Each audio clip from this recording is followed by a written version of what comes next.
MVP. That's one, right field. Forget about it. Rangers strike first. Goes after the first one, drills a high fly ball. Left center field. This game is tied. From Javier, Seager hits a high fly ball. Deep right field. A bomb into first. One swing. Drive. It's tied.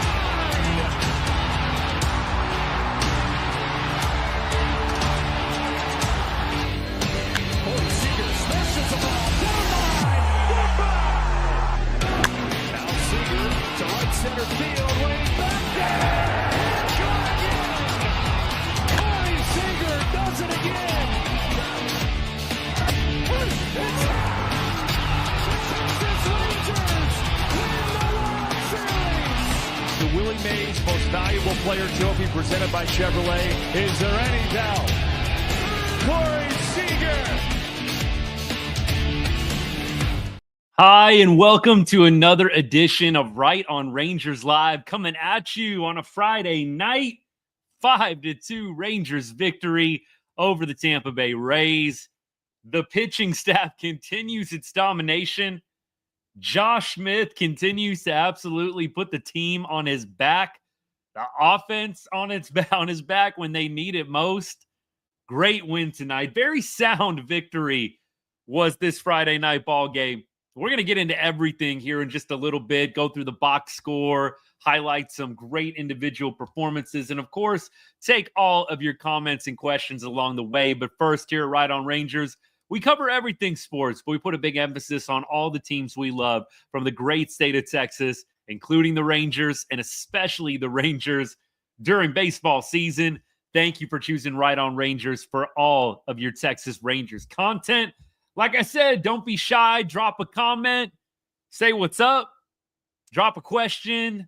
We'll get to it eventually. Appreciate everybody hanging out. Thank you so much for everybody that is watching live, whether you're watching live or on the replay. Means a lot. Thank you for the support.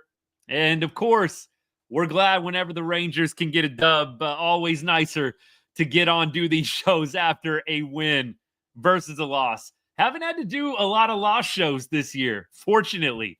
Last year was a bit of a different story. But in 2025, Rangers are 6-2. It's a good time to be a Texas Rangers fan, am I right? Appreciate everybody hanging out. Let's keep on going. So we have Tyler Mahle making a bounce-back start here. First start was not very good for Tyler. Inning and 2/3. Just didn't look quite like he had shaken off all the rust from being out a majority of the 2024 season. Tonight, he comes in, basically matches exactly what Jack Leiter did last night, giving up no earned runs. 2 nights ago for Jack, giving up no earned runs, 1 hit. I think Jack gave up a hit. Tyler did have a couple of walks. Don't think Jack did that, but 5 Ks to boot. 5 innings pitched. Mahle, very, very solid.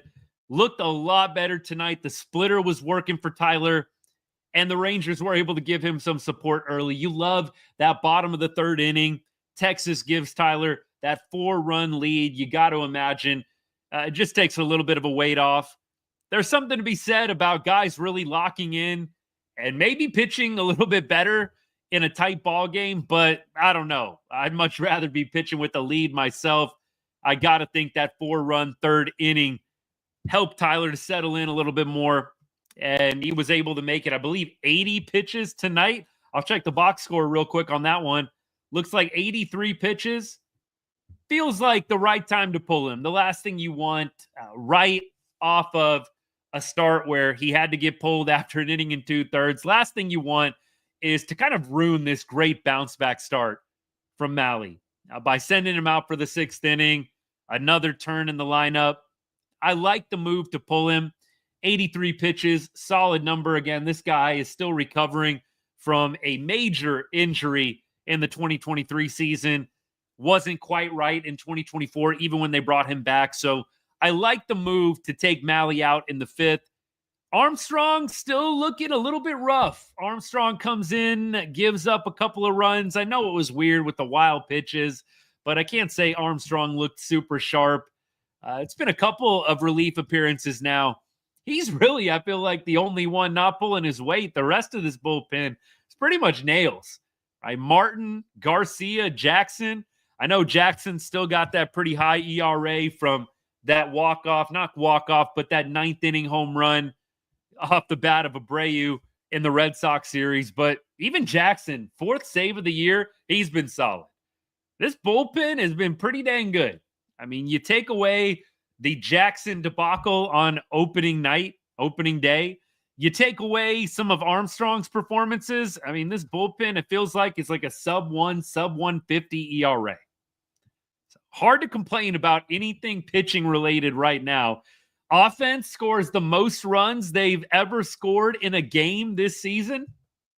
Little golf clap for the Rangers offense. 5 runs. 4 was the previous high. Josh Smith with that insurance home run that he hits in the bottom of the 7th inning gives the Rangers that 3-run cushion. Look, definitely nice to have in the late innings. I feel pretty confident with the Rangers holding a 2-run lead late, but 3 even better. Josh Smith nailing a 1-run homer, a solo shot into the right field bullpen. He went 2 for 3 tonight. Home run in the 7th. Had another single, I believe, earlier on in the game that kind of, I believe, ended up sparking that 3rd inning, did it not? I might be crossing things up a little bit here, but believe bottom of the 3rd inning, he got to start it out with the single. Knew I had it right. Leadoff single from Josh Smith kind of sparks the bottom of that 3rd inning. Great to see it. I mean, look, I don't think there's necessarily a correlation, but you remember last year when Josh Young went down, Rangers starting 3rd baseman Josh Young, when he goes down, Josh Smith came in 2024 and took over. It's kind of interesting to me that Josh Young goes down with an injury early in this year, and Josh Smith once again kind of takes over. Like, dude, right now, not hitting necessarily a super high average, but providing the sparks that the Rangers offense needs of late. In that game, in the getaway game, he hits the double off of Hunter Green that ends up being the game-winning run. Today, sparks that 4-run 3rd inning, hits the home run in the 7th. Josh Young, the injuries, Josh Smith's right there, Johnny on the spot to fill in. Hopefully, this can be something that continues. I got to imagine they're going to continue to try and find creative ways to keep Josh Smith in the lineup. Definitely love what I'm seeing from him. Kyle Higashioka as well. I made a post, a little live tweet during the game. Really enjoying this Rangers offensive surge at catcher right now. Jonah Heim feeling like he's having a pretty good start to 2025. Kyle Higashioka, little RBI double in that 3rd inning. Outstanding. I mean, catcher was a bit of a black hole at times for the Rangers offensively last year and defensively. Carson Kelly, I feel like, came in and gave it a little bit of a boost, but love to see Higgy coming through there in that 3rd inning, providing the Rangers a boost from the bottom of the order. Good stuff for sure. We keep on going. Let me get to some comments here. I appreciate all y'all. Let me see what I can get through here. Appreciate everybody that subbed and liked the video. Share it with somebody while you're at it, man. You know another Rangers fan? You know another diehard? Share this video with them. I'd appreciate it. Somebody said, should I drop Garcia in fantasy? Why? He's off to a pretty good start. I know he went 0 for 3 tonight, but I don't think you drop Garcia at this point. That feels a little bit knee-jerky to me. Let me keep going here. Yeah, Luke Jackson, I know he had the hard start. Austin, what's good? I know he had the tough start. Wilyer Abreu, Ranger killer. Maybe it was just the perfect storm, but Luke Jackson's actually felt pretty solid. He's felt pretty solid since that opening day game. Keep going. John, what's good, man? We'll try and fill you in with all the details as we go, but good to see you again, my friend. Yeah, I agree. It sucks to see the Lighters on the IL, but wasn't shocked. Came out earlier today that they were considering doing that. And then around game time, they announced that they had, in fact, made a move, Jack Leiter, to the IL, allowing that blister that he suffered on his start against the Reds, letting that calm down a little bit. bringing up Patrick Corbin. You kind of thought that was going to be the next move. We'll see how Patrick Corbin pitches. We'll see how it goes. I mean, Kumar Rocker, you had him with a pretty solid game his second time out. I don't know. We'll see if Patrick Corbin ends up sticking. I'm kind of curious about that. Harry, what's good, man? Totally agree. Bullpen has been nails. Bullpen has been absolute nails. You love to see it. A lot of people were really uncertain about the bullpen. I'm not going to sit around and pretend like I felt amazing about the state of the bullpen coming into the year. I wasn't quite as doomsday as some Rangers fans were. And some people were having meltdowns that we didn't sign anybody. I can't say I was quite on that page. I do trust CY and Bochy to piece things together. You kind of felt like last year they signed David Robertson. They signed Kirby Yates. You kind of said, all right, solid vets. Maybe we'll get some decent innings out of them. I don't think anybody predicted what was coming next from David Robertson and Kirby Yates. So I do feel like CY, Figueroa, Fenstermaker, all the guys in the front office, combined with Bruce Bochy, Mike Maddox, I do believe they have a feel for this. I can't say that I loved not adding any kind of big name guy out in the pen. I felt like that would have been a good move, but here we are. Bullpen's doing phenomenally, and Luke Jackson appears to have settled in a little bit. We'll take it. We will take it. Yeah, tough night for Armstrong. You come out for the second inning, Harry. I'm glad you brought that up. You come out for another inning as a reliever. It is, I think, difficult. A lot of these guys are only used to going out there one time. You're used to only sitting down when your night is done. You're not used to sitting down in the dugout and then going out again. I mean, clearly some guys are the long relief guys, but guys like Armstrong, Jackson, I mean, look, you're not often sitting down in the dugout and then going out for another one. So maybe we chalk it up to that. He did have a bit of a rough start, of a rough outing, I should say, in the Red Sox series. Maybe he'll settle in as well. But right now, Armstrong kind of the weakest link, and that's probably saying something at this point. When you look at the numbers, yeah, the ERA isn't awesome at 6.75, but I definitely think that Armstrong has the potential to be a solid guy in the pen. So hopefully he'll come around. Hopefully he will. What do I think of Jonah Heim? What's good, by the way? Thanks for tuning in. Appreciate the comment. I think that Jonah is hopefully going to have a little bit of a fire lit under him, seeing Higgy go off tonight with the RBI double. I think this competition between Heim and Higgy, whether it's made into a big deal or not by the media, not that it is. It's not like there's some hate or animosity brewing between them, but I just think that the Higgy move was a solid one. You really kind of gave Jonah Heim a good kick in the butt by going out and signing Higgy. Jonah Heim did not have a great year last year. Statistically speaking, was among the worst offensive players in baseball. We're not exaggerating. That's not hyperbole. Statistically proven fact, Jonah Heim, according to the stats, one of the worst players offensively in baseball last year. And the defense wasn't a whole lot better from Jonah Heim. Dude needed a fire lit under him. I think Higgy is the perfect solution. You've got a guy that played in the playoffs last year, had a big home run against the Dodgers in the Padres-Dodgers series. Higgy is a professional hitter, man, and emphasis on professional. Dude can hit the baseball well. The defense, I'm still a little bit suspect about. I'm not going to lie to you. I don't think we're getting a whole lot better with Kyle Higashioka defensively, but I do like the offensive boost. I'll say that. Keep going. Albert, what's good? Smith continues with his hitting from last year. Silver Slugger. Yes, sir. I mean, again, call it a coincidence. Call it whatever you want. I mean, Josh Young goes down. Josh Smith goes ahead, steps right in, and assumes like middle of the order, heart of the order status type hitter. I love what I'm seeing from Josh Smith early on. I know the average only sits at 250, but really, really appreciating what Josh Smith is bringing to this lineup. The lineup is not operating at max potential right now. Let's just say that.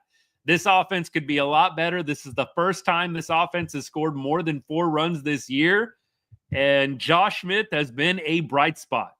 And you look at the Rangers lineup tonight, Nobody's hitting over 300. It's early, but nobody's hitting over 300. You got Wyatt hitting 250. You got Smith and Higgy hitting 250. Everybody else is in the low twos or in the ones. You need an X factor right now, and Josh Smith feels like that X factor. We keep going. Yeah, look, Austin, well said. We're going to go ahead and focus on the positive here. Best record in the AL, is that right? 7-2. Are we not tied with anybody? Best record in the AL. Did this night just get a little bit better? Best record in the AL. What is going on? 6-2. Wow. Okay, 5-2 Yankees are. Wow, so be it. 6-2. Best record in the AL. How about it? Do agree. Having Jonah Heim be able to take the time off. Austin, saw your comment on Jonah getting time off. It's great. I do think today you don't see a lot of catchers catching more than 125, 130 games. Gone are the days where a guy is catching 150 plus. You don't see it a lot. So I do like that you can have this dynamic where Jonah, Kyle spelling each other.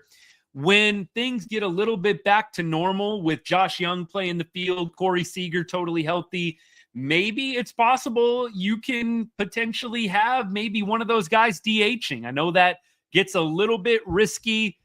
If one of them goes down, you kind of lose the DH at that point if the starting catcher goes down. But still, I like the fact that you've got two guys that can hit the baseball well. You need one of them in a pinch hit spot late. You've got the option.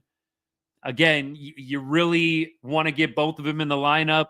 You could occasionally do the double DH thing, have the catcher, have both of the catchers, I should say, in the lineup. That'd be great.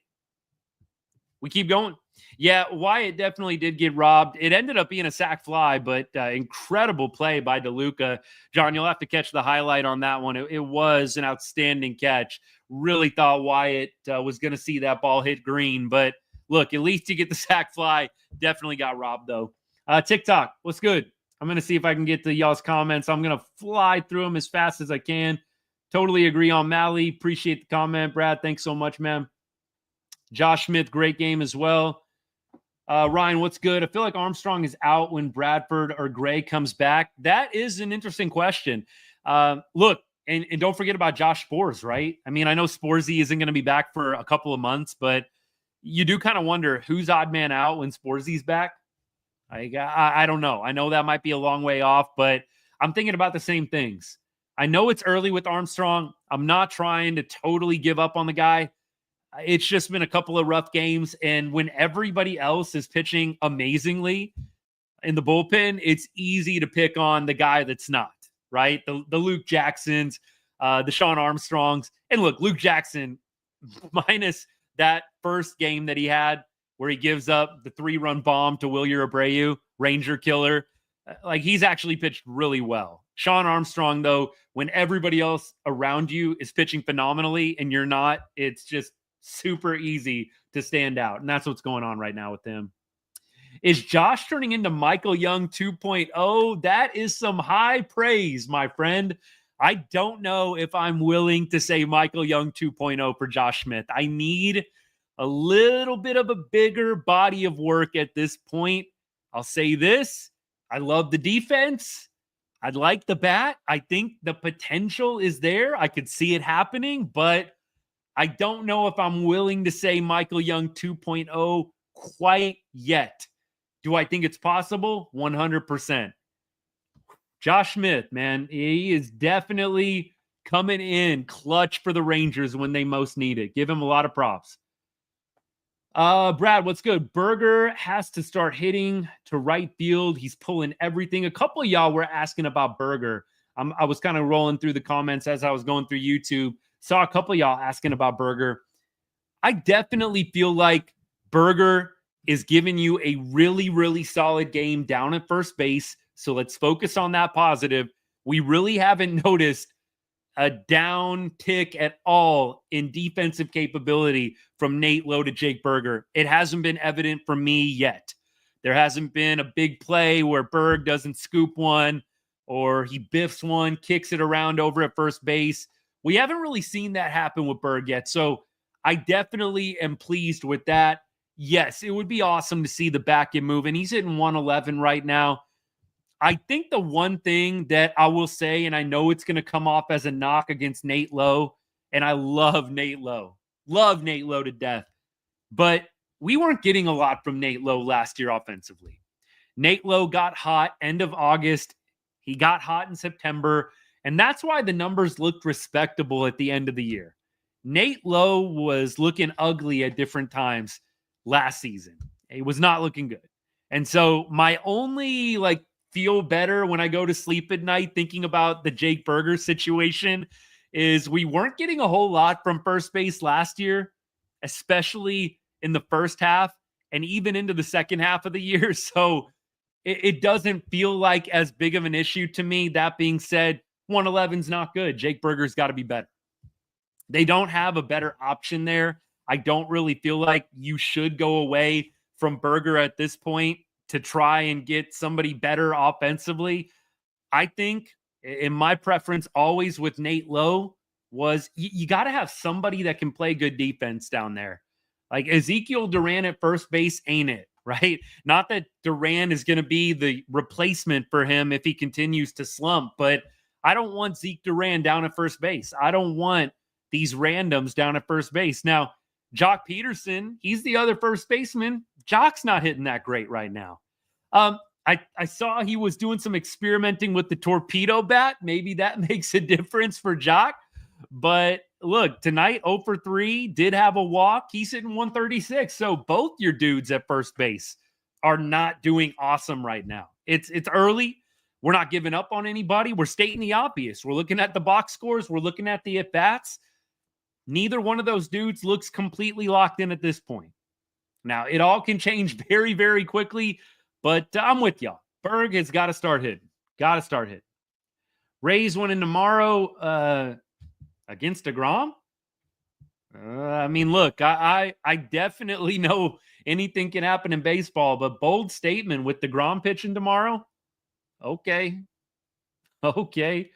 Brad Mahle controls so much better tonight. Agreed. The splitter was working, getting people out. What were there? 4 walks for Mahle in his opening start against the Red Sox. 4 walks in an inning and 2/3, something crazy like that. So yeah, tonight looked a lot better. Again, the splitter was working, getting guys to strike out, getting weak contact. Mahle just looked a lot better. I was really thinking that this game could go either way with Tyler Mahle. I was not going to be surprised. Not that I thought it was going to be like a meltdown game for him. It just wasn't going to shock me if he let a few runs in. I was not expecting shutout performance from Tyler Mahle. Keep going. ZZ, what's good? Rangers are cooking right now. And look, to be fair, not against terrible teams. I mean, Cincinnati, I don't know if you want to consider them a good team at this point, but look, Boston's a good team. I think the Rays are a pretty good team. They were 4-2 coming into this. The Rays have had a nice start to the year.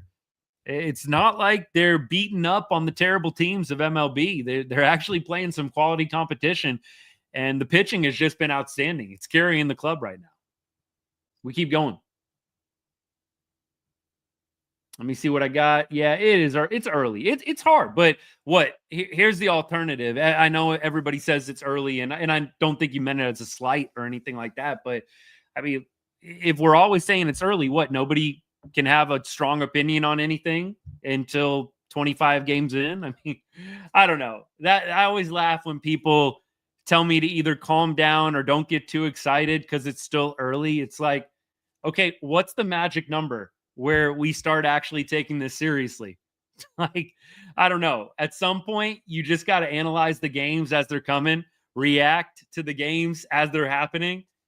I don't know. How many games are we going to be waiting to determine whether or not we can all have a conclusion or a valid opinion on something that's happened in the season? Lowe did struggle hitting the fastball. And look, Berger, I'd be interested to see what are his numbers against the fastball. When Jake Berger was on the Marlins, he only hit pull. You should have expected it. I think Berg is still going to have the homer numbers, and I think he's young, right? There's so many years of control left with Berger, and you have an opportunity to still continue to mold him into a better and better ball player. So I'm not really worried about Berger in the same way that I'd be worried about like a guy who's coming in outside the organization or a guy that we had in the organization last year that's really struggling. You know, it was good to see Marcus get the RBI tonight. He's hitting 133 on the year. Good to see Siegs getting a base knock. Again, some of these guys that struggled last year, I'm more worried about them getting off to a good start than I'm worried about Jake Berger, who's still got plenty of years of team control and is in a brand new organization, getting coached up in different ways. My point, I'm going to be a lot more patient with Jake Berger than I am going to be with some of the other players that have been in the organization for a while. We keep going. Someone else will be out. Armstrong will be kept in. We'll see. Rangers off to a hot start. Austin, yes, sir.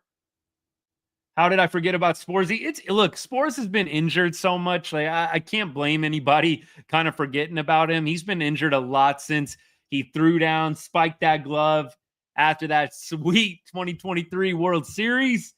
I could do a whole show on that World Series, just getting off track thinking about it. But Sporzy has not been very active as a Ranger since that moment. And I'm excited for him to be back. I really hope that they can kind of take it easy with him. There's really no need to rush him back. Just get that dude healthy. Wouldn't it be nice to have Josh Sborz for the second half of the year, for the postseason, and get him back to where he was in that 2023 run? I mean, look, easier said than done, but I would 100% love to see it. Would love to see it. All right. I talked about Berger already. Got that comment. Appreciate all y'all. Let me see what else I missed. Some of y'all are asking who I'm talking to. I got YouTube and I got TikTok right here set up. Can't do it all on one device. So some of y'all get the phone treatment. Some of y'all get the computer. It's all good. Do we need a different closer? No. Not if Luke Jackson's going to do this. Dude's 4 for 4 in save opportunities. No way. I mean, as much as sometimes I would like to just see Chris Martin thrown in there, I feel better with Martin out there for whatever reason. I just feel a lot more comfortable when he's got the ball, really, versus anybody else in the bullpen. But look, it's hard to argue with what Luke Jackson has done since that first game. He's 4 for 4 in save hops. That game against the Red Sox was not a save opportunity when Abreu hits the 3-run bomb. Game was tied. So look, 4 for 4 in save opportunities. Not bad. Not bad at all. All right, we keep going. Natalie, what's up? Thanks for tuning in. I'm sick of players going on the IL for little stuff. Just frustrating when it seems like stuff they could try to play through. Just frustrated we can't watch them.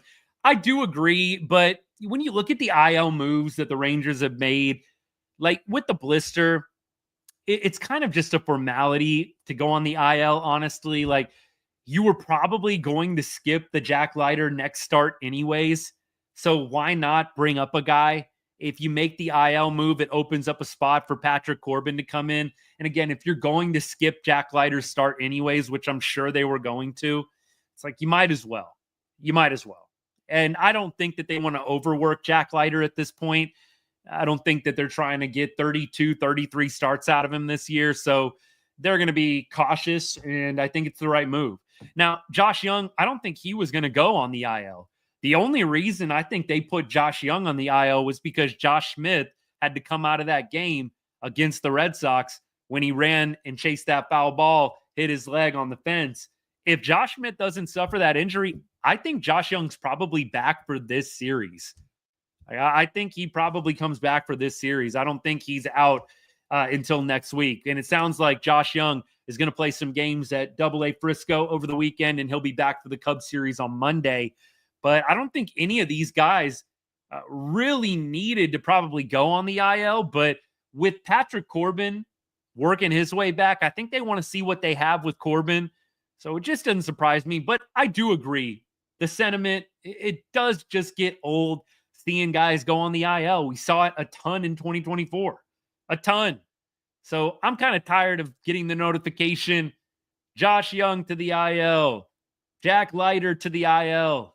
I don't like those notifications either. But the good news is neither one of the guys is going to be out for any significant amount of time. So I can't say I'm too worried about it. All the AL East is good, and we're 4-1 versus AL East. AL East is probably the biggest foe, the biggest obstacle for the Rangers. You've got 3, I would say, really good teams, maybe 4. I didn't think the Rays were going to be a playoff team this year. Maybe. I mean, they've got a scrappy squad. They've got some dudes that can play the game and play it well. But I thought, maybe Blue Jays would be in that mix. Definitely the Red Sox and the Yankees. I like the Guardians. I like the Royals, the Twins. We'll see how they are this year. But there's some good teams in the AL, like no doubt. But I think the AL East is probably going to be the biggest foe this year. So it's an impressive start against them. It really is. Do I think the torpedo bats will be banned? What's up, bud? By the way, appreciate the comment. I don't think the torpedo bats are going to be banned at all. I think they're perfectly legal at this point. And we talked about the torpedo bats. It all depends on the kind of hitter you are. You like the inside pitch. You're willing to shave a little bit off the end of the bat. Literally, that's what they do with the torpedo bats. They take a little bit off the end and they put it in different places. And it really helps with the guys that get jammed a lot, that like the inside pitch. If you're a guy that likes to spray it all over the yard, you probably don't love the torpedo bat. So I think the torpedo bat's kind of going to be the latest, trendiest, hottest thing. I think some guys will pick it up. Some guys will try it. And I imagine it'll become pretty normal pretty quickly. I know right now it's a huge deal, especially with what the Yankees did last weekend, scoring all them runs against the Brewers. I think some people made the point, maybe the Brewers just weren't that good, because I think the next series they played, they got lit up by whoever team they were playing right after the Yankees too. Time will tell on the torpedo bats. I'm sure they're going to do some deep dives with the stats and analytics and all that good stuff. But hey, whatever works for you. If it can get Jock Peterson off the schneid, if it can get some of these guys in the Rangers order hitting under 200 back above that Mendoza line, I am all for it. All right, we keep going. Let me see what I got. I'll try and catch up. What sportsbook can I find you in when I'm in Vegas in June? Oh, shoot. Take your pick. But you'll have to let me know. That'd be fun. Yeah, anytime y'all come to Vegas, that would be cool to do a meetup. Absolutely. Thoughts on Rangers offense? Slow start. Pitching has been unbelievable.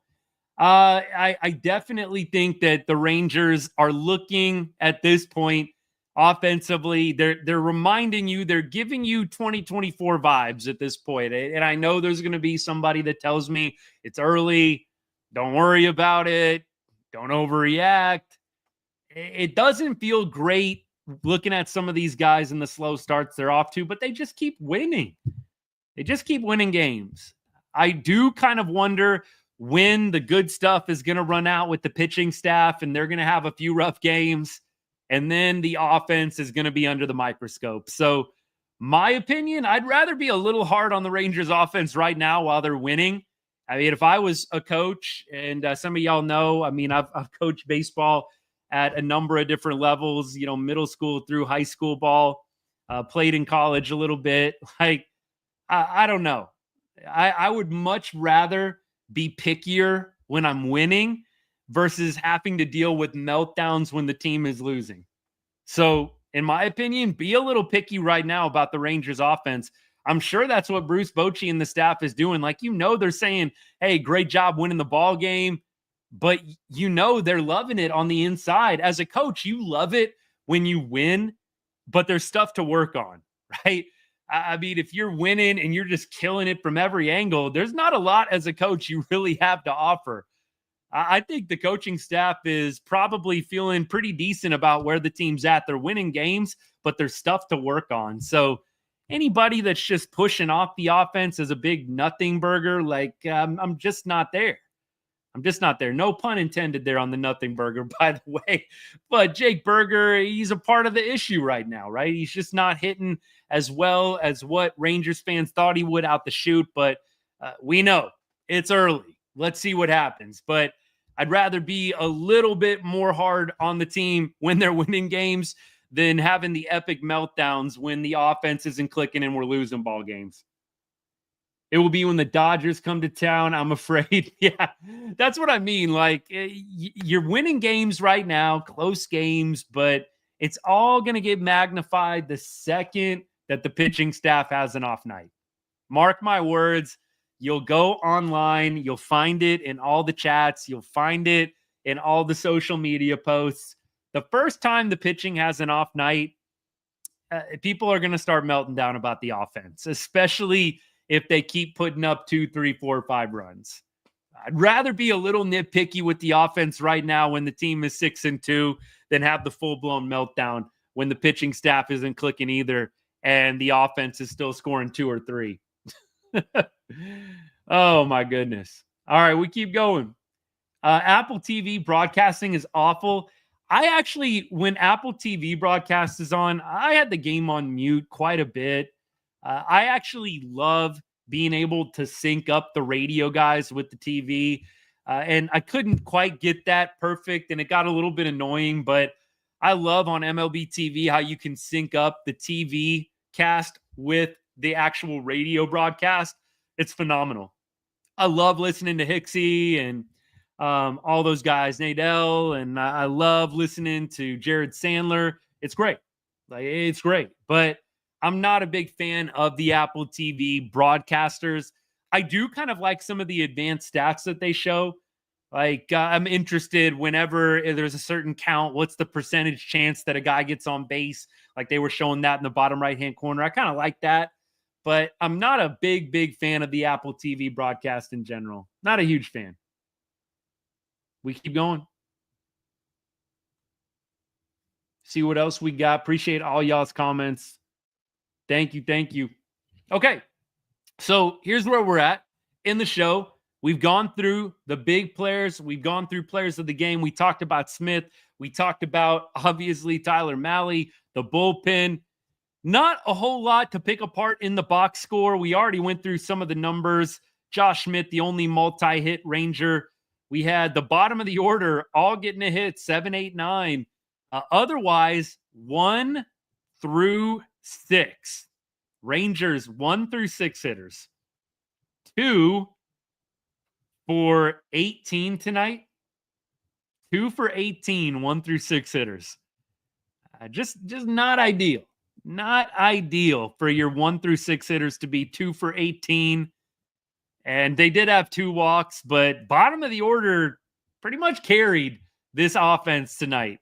I mean, you had Josh Smith 2 for 3, Higgy 1 for 3, Leody Taveras 1 for 3. By the way, fun fact about Leo, leading the American League in steals. Who knew? Leody Taveras leading the American League in stolen bases. Would not have predicted that at any point this year for Leo to be leading in that category. I really would. But we'll enjoy it while it lasts. I have been a big proponent of the Rangers trying to get moving a little bit more on the base pass. My opinion, the Rangers allow so many stolen base runners. It's almost like to counteract that, you got to have a stolen base game yourself. If you're going to be this terrible, other teams swiping stolen bases off of you left and right, you've got to be stealing bases yourself. So I'm glad that Leody Taveras is getting to the spot where he's stealing more bases. They're comfortable with him taking off. I don't know if he's got the green light. I kind of doubt it, but I'm glad the Rangers are taking some bases themselves because they sure give out stolen bases like free candy at this point. It gets a little bit ridiculous. You pretty much know when there's a throwdown, the guy is sliding in safe. And I hate feeling that way. Absolutely hate it. But I think that the Rangers have got to get moving a little bit more on the base pass. If you're going to be this bad defending the stolen base, you have got to get better yourself at actually stealing them and balancing it out. Austin, I'm totally with you. Rangers radio broadcast of one of the best in the leagues. Yeah, I agree with you, Natalie. Baltimore, I've always said they've got to do better in the playoffs too. That was my big thing last year when I was kind of picking people. I did think Baltimore might get over the hump last year, but then they quickly faded out. I don't think I'm taking them too seriously until they get a little bit better in October. Let's see what else. Personally, have mixed feelings about the offense. I know it's early, but I also know there's a lot more games. Absolutely. Absolutely. Austin, totally agree with you too. We need the bottom of the order to do this. I mean, you want a bottom of the order that can turn over the lineup to the top. Didn't expect the bottom of the order to kind of be carrying the team at this point, but here we go. Josh Smith might be finding himself a little bit higher up in the order at this rate. I put him above Berger. I think you keep him behind Adolis Garcia at this point, but yeah, get Josh Smith up in the 6th spot for sure, at minimum. At minimum. All right, let's see what we got. Love y'all's New City Connect stuff. Dodgers fan. Yeah, look, are you talking about this? You talking about this City Connect? They haven't released the New City Connect stuff, have they? By the way, if you don't know, you're a fan of another team. Rangers are retiring these City Connects. They are going to be retiring them and coming up with something new next year. So I'm sad. I'm disappointed. I love the City Connects that they have right now, but it is what it is. We'll see what the new ones look like when they release them. I think it's going to be hard to top the Peagle and the City Connects that they currently have. Not a big fan of Armstrong. How long before they go with another option from the minors? I don't know. And I'm trying not to overreact to Armstrong because, as people in the comments like to remind me, it's early. It's early in the season. But I definitely am feeling how some of y'all are feeling about Armstrong. I don't know how well this is going. How long before you kind of start relegating Armstrong to mop-up duty type situations? For a little while. For a little while. You've been throwing him in the 6th and 7th inning in winning games, right? The Rangers are up a few runs. You're throwing Armstrong in there. Armstrong might need to start becoming the guy who you bring in when the team is losing. And you need to kind of keep the game close, but maybe it's a 4 or 5 run lead and you need somebody to eat some innings. I don't know how long you need to continue to throw Armstrong into bridgeman role when the game is a couple of runs in the Rangers' favor. That would be my thing. So I think they're probably going to start there, Gary, before they go to a replacement. I think they'll probably throw Armstrong into mop-up duty before they throw him out completely. I would consider leading off with Josh Smith if Marcus Semien really, really was struggling. I know he had a hit tonight. That would probably be about the only thing that would get Josh Smith into that spot. I think they're going to ride out with Marcus Semien quite a bit, though. It would really, really surprise me if they moved off of him with any kind of haste. I think they're going to give Semien every chance to come around this year. But Josh Smith, I don't think is a bad leadoff hitter. I think he can fill that spot. I don't know if they tried Josh Smith or how many times. Feels like they did try him in leadoff at different points last year. Maybe like once or twice or a few times. It wasn't many times. You probably counted on two hands, but he would probably be an option.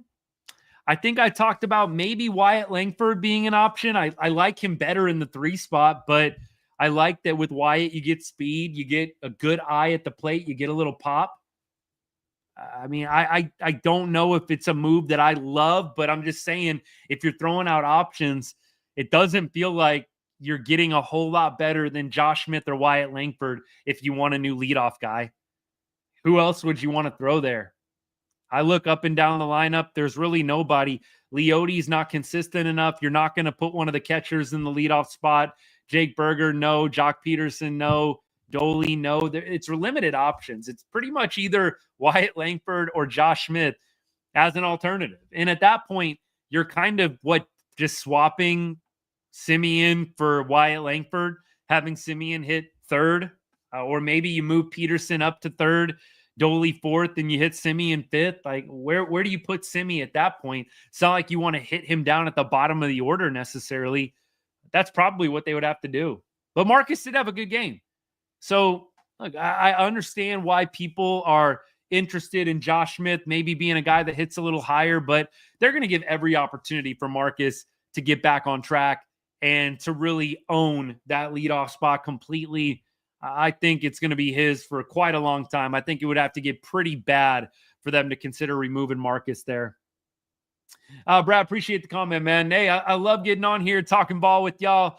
Love the comments. They keep the show fresh, but absolutely love it. Love talking with Rangers fans, especially after a Texas Rangers win. 100%. Seager at leadoff is interesting, but it's just a situation where you want those guys to be up with more potential base runners, with more guys on base. You want RBI opportunity. As good as the bottom of the order has been, you don't want to have Corey Seager coming up and then all the guys in front of him aren't getting on base. So I do think you've got to have Corey Seager hitting behind some dudes that consistently get on base. Marcus Semien not really living up to that at this point. That's why you think about a Wyatt Langford type hitting in front of Seager. Now we're talking. You need somebody, though, behind Seager that teams actually fear. We talked about this last year.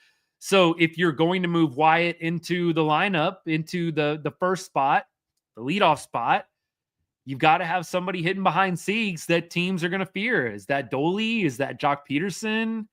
Is that Josh Young once he gets in a groove? Like, there are some options, but you got to be careful with Seager. I don't think you want him up with limited guys, not getting on base consistently.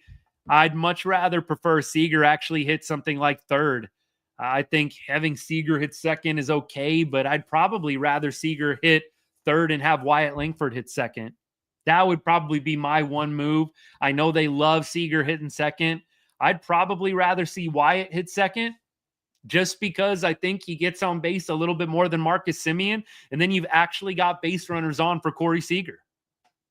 I don't know if they're ever going to move Siegs out of the 2 spot, but I would definitely do that. I'd have Wyatt hitting second. I'd have Corey Seager hitting third, and then take your pick. Jock Peterson, Doley, maybe a fully healthy click-in Josh Young. I think there are a number of guys that you could slot in behind Corey, but I wonder how much more are they going to take with Corey Seager hitting with the bases empty? Like, Corey Seager's hit with bases empty a ton this year. I'd love to see the stat line on it. How much longer are they going to be good with arguably, I don't think it's a question, but your best hitter at this point hitting with nobody on base? That is what's going on with Corey right now. I know that you had the bottom of the order looking decent, but feels like he's come up a lot this year with nobody on base. So I definitely would not mind them moving Wyatt up ahead of Corey. And then you put Peterson, Garcia behind Corey to protect him in that 3 spot. I don't think they're going to do it, but it's fun to talk about. that feels like a lot of how our show goes. It's just fun to talk about the hypotheticals. They're maybe not going to happen. Although I feel like last year we kind of willed Marcus Semien getting moved out of the leadoff spot into existence. Last year, Semien was on a couple of just ice cold runs, and we were just railing on the show. Y'all were too. Like, can we mix it up?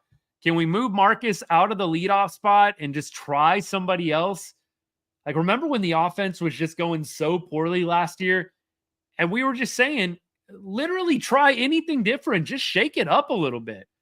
Like, Bochy was being super stubborn, just refusing to change the lineup. This was last year in 2024 and kind of the dog days of summer. Finally, they moved Semien into the 3 spot and they experimented with some different leadoff hitters.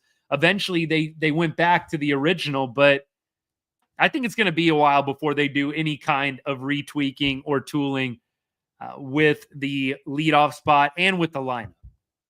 We'll see what happens. I think some guys would have to go on some pretty epic tears for Bochy to decide to move somebody up or down. Bochy just never really a knee-jerk guy. Always kind of takes his time, lets things play out. And look, it's hard to argue with that strategy. Dude's won multiple World Series rings. Probably knows a little bit more than you and me. How many years does Semien have on his contract? Is it 2 or 3 left? Is it 2 years left? Feels like 2. I see a couple of y'all commenting too. We can look up Marcus Semien on Spotrac and we'll see what the contract looks like. MLB contract, Marcus Semien. He is an unrestricted free agent in 2029.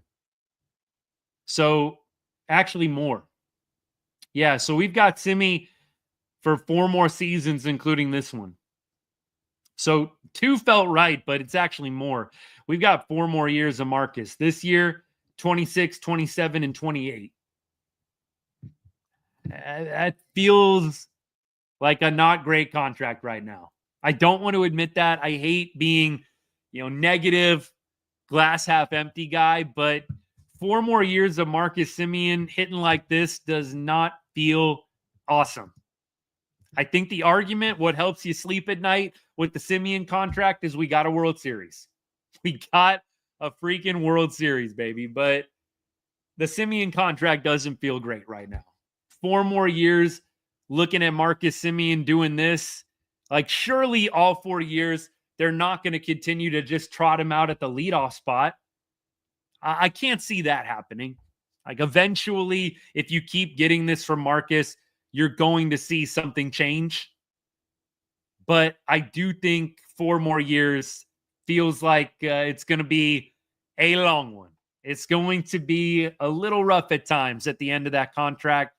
I hope that Semien snaps out of it. He had a great game tonight. Let's hope he builds off it. But feels like it's going to be a long 4 years. All right. I like the confidence. Noah, what's good, man? I like the confidence. I like the positivity. 7 games in, 8 games in. But nevertheless, I do hope he figures it out too. I think he will. Kind of looking forward to Smith being our second baseman. Yeah, I mean, is there a world down the road, Sebastian Walcott at shortstop, Josh Smith at second base? I kind of like the sound of that. Corey Seager DHing, because you probably have Berger still out there unless he falls off a cliff. And Marcus, I don't know what you do with Marcus. The thing with Marcus, though, is you've got excellent defense from him. It's Gold Glove defense from Marcus. It really is. I know he's had a couple of weird plays this year already, but Marcus is a Gold Glover out there at second base. It's going to take a really, really big step for one of those two guys to usurp Marcus from that spot. When you're playing that good a defense, you can always bring a guy down in the lineup. It's going to have to get pretty bad, I think, for Marcus to lose his spot altogether. Foscue, look, Foscue, I feel right now is kind of in that quadruple A status. And those of y'all that have watched me, you know what I'm talking about when I say quadruple A. I think Foscue can play really, really well at the AAA level, but I don't think that he's hacking it at the big league level at this point. Dude looked straight up lost last year. It did not get better. They continued to try and give Justin Foscue at bats. It did not go well. I don't feel super pumped about Foscue at this point. Do I think he's going to get another chance? Absolutely. But am I feeling great about Justin Foscue's prospects? No, I'm not. Based on what I saw, I don't think that you can cookie cutter the young guys down in the minors. Not everybody comes into the league like Mike Trout did in 2011 and sets it completely on fire. Like, not everybody can be 2011 Mike Trout fresh out the minors, or Bryce Harper fresh out the minors in 2011. Like, some guys, they need a couple of trips up and down and they finally figure it out. So that could easily be Foscue. But Foscue looked like a deer in headlights up at the plate multiple times last year. I saw that he's hitting well in AAA this year. Like, last box score I looked at a few nights ago, dude had like a 3-for-4 night. Like, he's, I think, having a pretty good little run to start this season in AAA. He's definitely a guy I think they wanted to be a depth player. I think they were trying to give Justin Foscue every opportunity to be a solid depth guy, but just was looking completely lost out there at times. So we'll see what happens. Do I think that Josh Young is going to get traded? Is that what I'm seeing? Nah, Chuck, I don't think so. I don't think so. I don't think they're doing any kind of listening on Josh Young. Like as much as we love Josh Smith down at third base, and just on the field in general, let's say that. Man, I don't think Josh Young is a guy that you want to trade. I know that some people are souring a little bit on Young because of the injury stuff. He's not a dude that you want to trade. Josh Young could be, I think, I don't feel like this is hyperbole.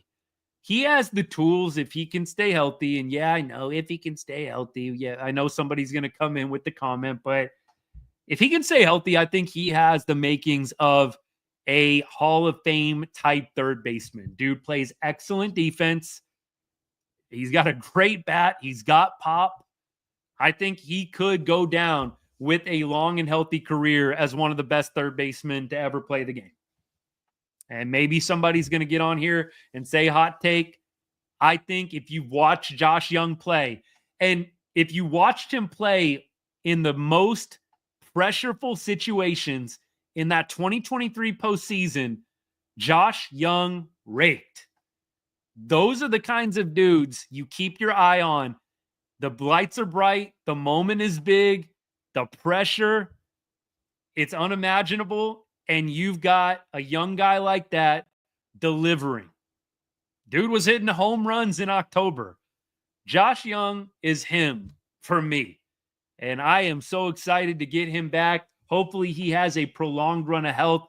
He started the All-Star game as a rookie for a reason. Let's not forget, this man, Josh Young, started the All-Star game as a rookie. Dude has Hall of Fame potential. I will put a lot on that. Of course, we don't know how the health is going to hold up, but I feel very good about Josh Young's prospects in the bigs. Time will tell. Time will tell. All right, y'all. We'll keep going. Appreciate everybody. I agree, though. Chuck can't take Josh Smith out of the lineup. Got to find a way to keep him in there. Josh Young is going to come back and play some third base. You've got to think they're going to start just rotating Josh all over the place. Josh Smith, that is. I'm sorry, Marcus. You need a day. We got to get Josh. We got to keep him in the lineup. I think they got to do Corey, take a day.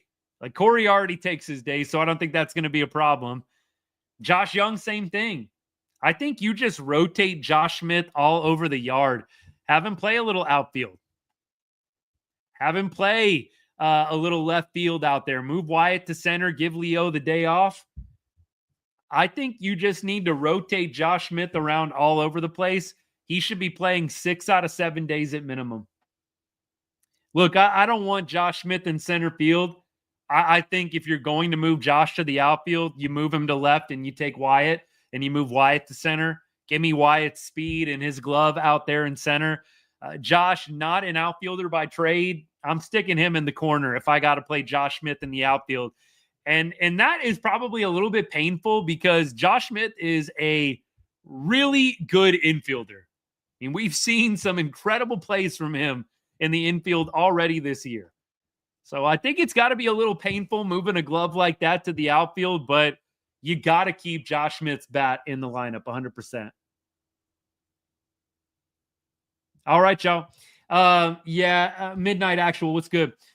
Evan Carter, another guy some Rangers fans get a little sensitive about when you just state facts. I mean, I've been posting about Evan Carter and what he's been doing in the minor leagues. Evan has not had a great start to the AAA year. It hasn't been awesome. A lot of offers, a lot of games where he's striking out. I'm going to go in and look right now, see what he's up to, see what Round Rock's doing, if my computer can recover here. Oh, they already finished their game today.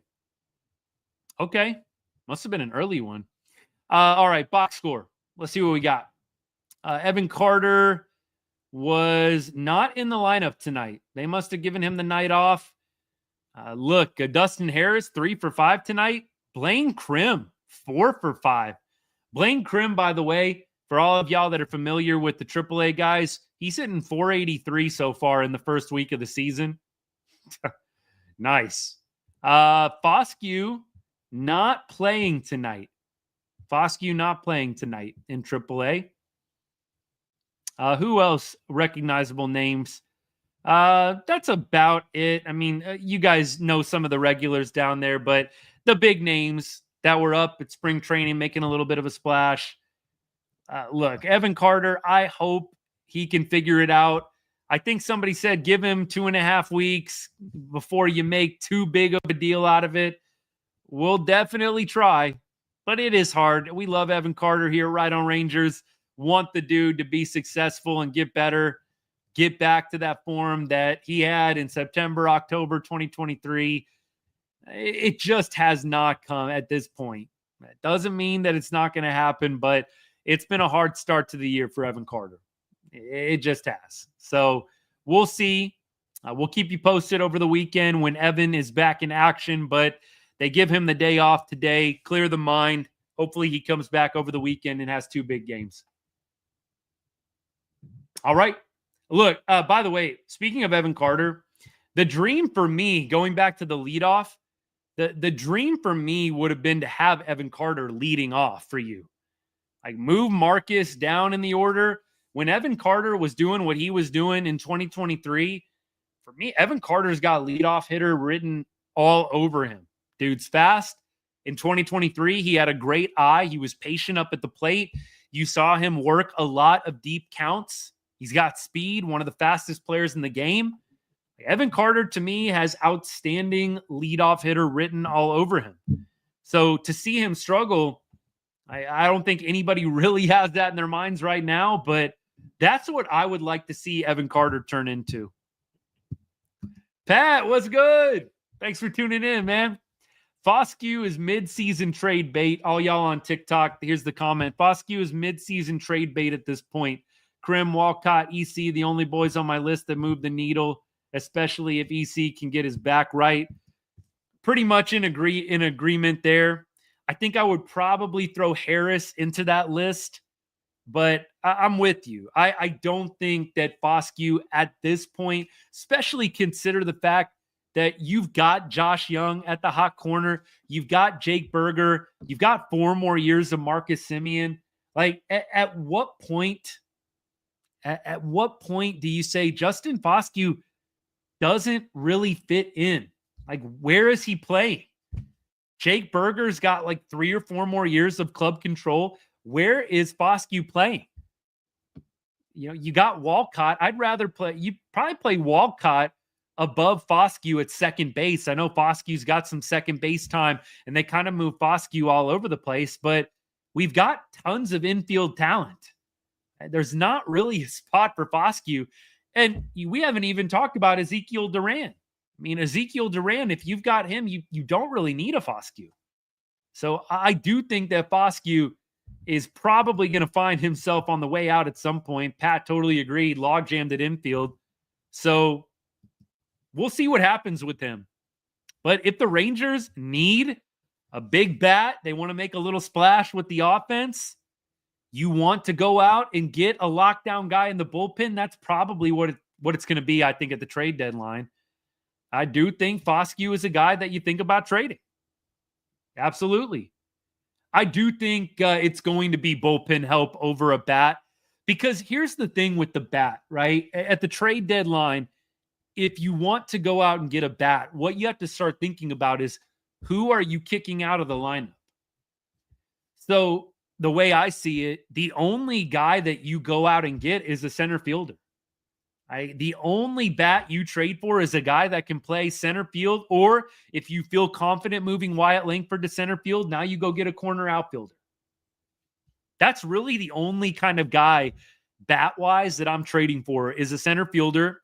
Leo, Kevin Pillar, thanks for your time. Go out and get a center fielder.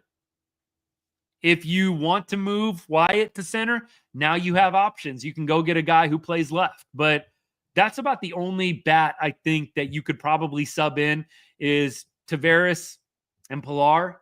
Their spot, I think, is up for grabs. But I think they are probably going to go bullpen guy over anything else. And that's assuming that the bullpen actually has problems. Like if everybody's doing well in the bullpen, I think you could definitely go with the Dodgers mentality. Like spoil riches. Like, hey, we've already got a great setup, but let's just get a Kirby Yates just for kicks and giggles, right? Like, let's go and get Tanner Scott, Kirby Yates, and every good closing pitcher. Like, if you want to go do that, I got no problem with it. I think, as Chris Young has put so eloquently, it's never a bad thing to have more pitching depth. It really isn't. So I think even if the Rangers are going well, they'll have their eye on a closer. Think about Helsley for the Cardinals. We talked a lot about Helsley.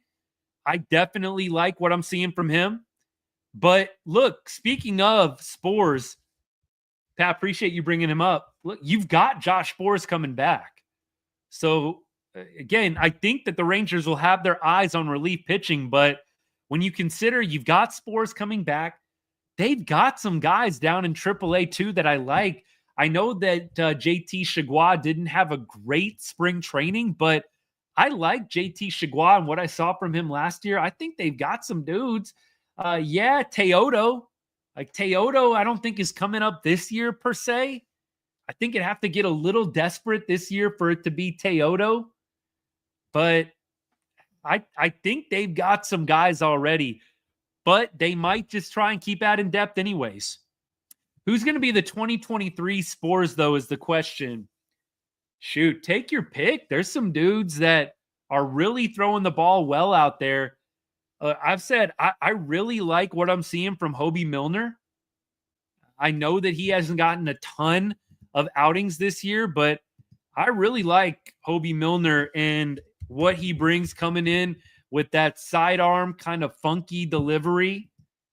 I like what I'm seeing from him. He came in. He's got, I think, a couple of games, 2 innings, no earned runs. I know he allowed some base runners, but I really like what I'm seeing from him. So that's kind of my sleeper guy that I really like this year. But take your pick. There's a ton of guys that I think are pitching really well. Robert Garcia doing an outstanding job. You've got some dudes down there pitching very, very well. Oh, shoot. Let me see. What do I got to do here? Sorry. TikTok, after I go for an hour, they make me do this verification. Which of these objects covers your hair? Okay, so I'm picking hats. Sorry, y'all. Hang with me. Okay, shoot. I passed. We're back. Jordan, what's good, man? Thanks for tuning in. Yeah, Teodo's coming. Absolutely. I think maybe not this year, but I think in 2026 we'll see Teodo. Dude looked incredible in spring training. I mean, I feel like he's got closer written all over him, even though he's starting games right now. But I don't think Teodo is going to be up this year, if I had to guess. We keep going. Frisco just started. Frisco just started tonight. So there's really no numbers on how any of those guys are doing down in Frisco. We'll definitely check it out. I'll go to MILB and we'll see what's going on down there with Frisco's games. But they just started the season tonight. So I don't know if we're going to be able to tell a whole lot based on one game, but I'll look right now. Frisco lost 7-5 tonight. And let's go up and down the lineup. Let's see some of our boys from spring training that got sent back down and what their first game was like of the year. So Osuna went 1 for 4. Osuna had a great spring. Really love what I'm seeing from Osuna. Of course, Osuna, Rangers minor league player of the year last year. Crazy considering they had Walcott. Walcott was 1 for 5. I think he had a double. Yes, 1 for 5 with a double. Ortiz, tough night for him, for Abimelec Ortiz, 0 for 5 for him. The rest of the guys, I don't know that a lot of us will probably recognize, but Osuna, Ortiz, Walcott, probably not their best nights. Osuna did have a walk as well, so he was on base 2 out of 5 times. So we'll keep our eye on those guys. We'll definitely keep our eye on those guys at this point. Who else? Who do y'all want the update on? I'll try and look for other dudes as well. We had, let's see, Hatcher had a good night. He went 3 for 4 tonight. Okay. There we go. Josh Hatcher, he had a pretty good night. Lefty outfielder. That's right. I remember this draft pick. Some of the dudes I don't remember. I'm not even going to lie to y'all. It's hard to keep track of all the minor leaguers, but I do remember Hatcher. He had a good night. Hitting fifth right behind Walcott. Zavala, let's see what Zavala did. He was 0 for 3 with a walk and a sac fly. Okay. Zavala was a high draft pick. He went to Oregon. 2021 draft pick, round 2, 38th overall pick. Zavala 0 for 3 with a sac fly and a walk. There we go. All right. And there's your AA report. Who pitched tonight? Let's see. Who pitched tonight for AA? Frisco. Santos.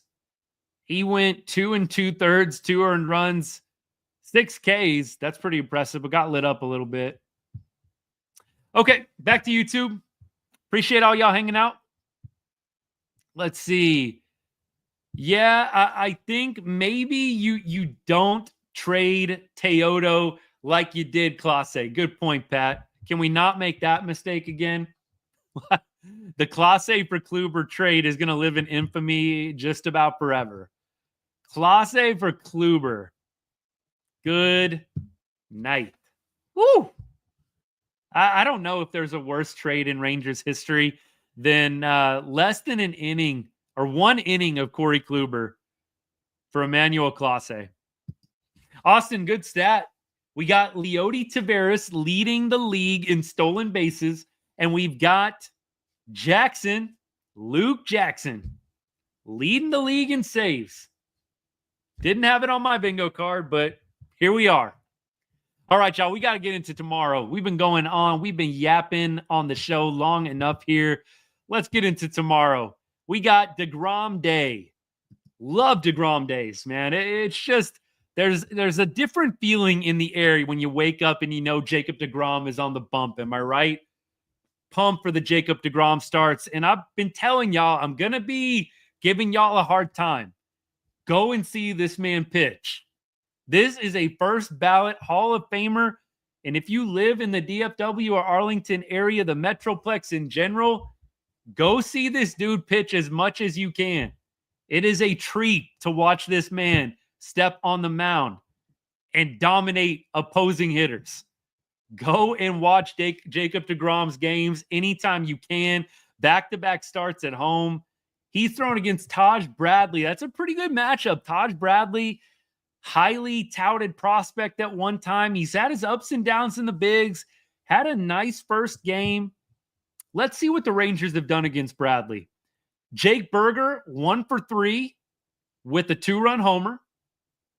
Ezekiel Duran, 1 for 4. Not sure we'll see Duran tomorrow. Doley, 0 for 6 against Taj Bradley, the Rays' probable starter for tomorrow's game. Jonah Heim, 2 for 6. Higgy has not faced Taj Bradley at all. I'd imagine we probably see Heim tomorrow anyways. Wyatt Langford, 0 for 3. Jonathan Ornelas, we're not going to probably see him tomorrow. He's 0 for 2. Corey Seager hitting 3 for 8 with 2 RBI against Taj Bradley. No homers, but 3 hits in 8 career ABs. Marcus Semien, also 3 for 8 against Taj Bradley tomorrow with a home run as well. Could Simi continue his hot hitting?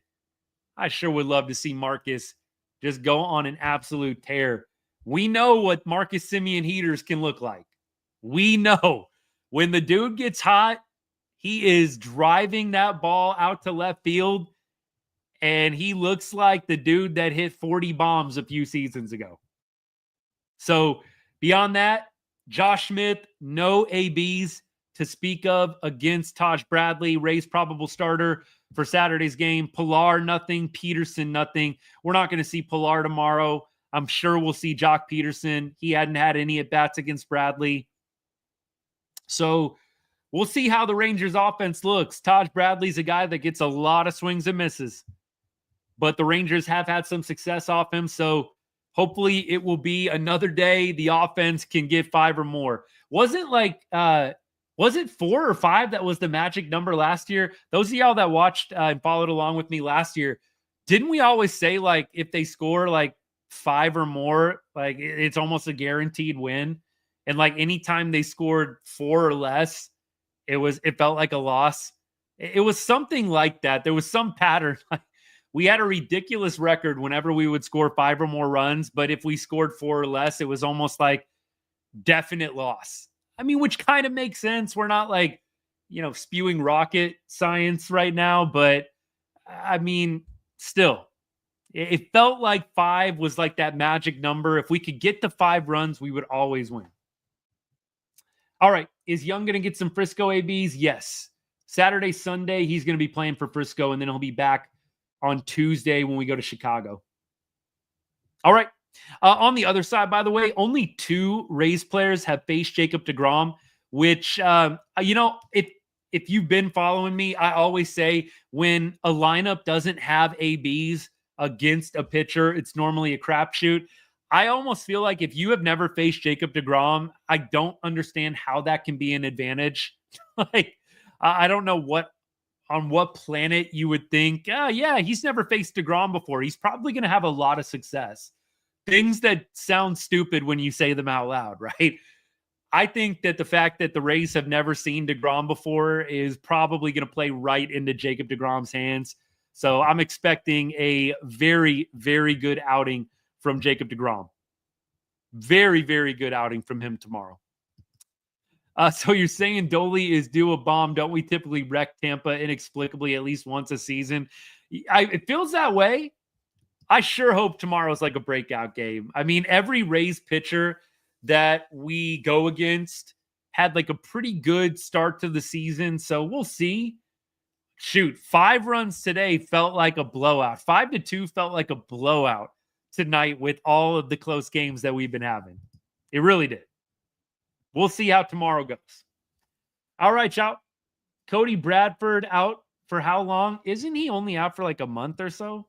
Maybe longer. I do not remember the full update on Cody Bradford. I know John Gray isn't going to be back till like June, but let me see. Cody Bradford injury update. Left elbow sprain, according to RotoWire. And he's going to be shut down for 4 weeks. So you would think he's probably in week number 4 right now. So even if he's cleared to begin a throwing program by mid-April, he'll probably need another month to get stretched back out, don't you think? So I would probably be shocked if we see him before June. Like, I feel like he'll be back late May, early June. So maybe Gray and Bradford going to be back right around the same times. Lighter, only 15 days is good. Need our young starting pitchers to keep healthy. Yeah, totally. I think the blister, you don't want to mess around with the blisters, though.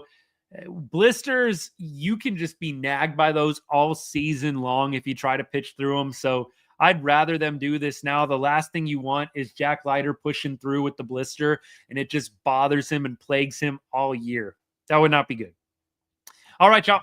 So tomorrow, don't know if we'll do a live tomorrow or not. Kind of depends on the game and what's going on for me and the fam tomorrow. I'll definitely be back Sunday. We're always going to do a show to close out every series at minimum, and we'll probably go live at least one other time in a series, but definitely going live Sunday to close out the series with the Rays. Maybe we throw a game in tomorrow. Tomorrow's game starts at what time? What time? Is it day game tomorrow? Night game tomorrow. So we'll see. 6:05 Texas time start. Yeah, we'll see what happens. If it was a day game, I'd feel pretty solid about getting another live in. It's going to be hit or miss. I will do a live reaction, posting, tweeting, whatever they call it these days. I'll be on Threads, Facebook, X, and Blue Sky. I'm on pretty much every social live posts during the game, giving you my immediate thoughts and reaction. And then if I'm not going live post game, at least you got a little something to tide you over. So Sunday for sure, maybe on tomorrow, but we'll post live during the game, all our thoughts and things we're thinking. Follow me on one of those socials again, Instagram, Threads. Follow me on X, Blue Sky, and Facebook. There you go. Hey, and if you know a Rangers fan, you know a diehard, share my video with them, please. Let's keep growing this good group of people we got talking ball, talking Rangers baseball. I would be very humbled, very appreciative. Hope all of y'all have a great start to the weekend. It's Friday, couple of days off ahead of me. Going to relax a little bit, enjoy some baseball, enjoy some time with the fam. Wishing you an outstanding weekend as well. Thank you for tuning in tonight. Appreciate your support. And as I always say to end every show, God bless and go Rangers.